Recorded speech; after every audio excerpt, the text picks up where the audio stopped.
Hey everybody, this is a real quick video. In case you have a JBL Tune 215 wireless Bluetooth earbuds, earphones, and you need to do a hard reset to the factory default settings on them.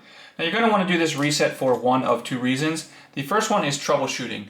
If you're having any issues with these earbuds not connecting to Bluetooth, or if they are not pairing with your device, or if you're only getting sound out of the left ear or the right ear, like one of the ears is not working, a factory reset can fix a lot of these issues. Now if you can't get it fixed and you decide you just want to replace them, I'll put a link in the description to a set of earbuds that'll do the trick. But anyways, the second reason you might want to do this is if for whatever reason where you just want to delete all the pairing history and everything like that, so you can set these up basically like they're new coming out of the box. That's really easy. While they're being charged, all you need to do, they have to be being charged for this to work, and while they're being charged, you're just going to come and press the button on the right earbud for more than 5 seconds. If you press it for more than 5 seconds, it will clear everything out. It will automatically make these earphones reset into their factory default setting, and you can set them up like a new set of earbuds.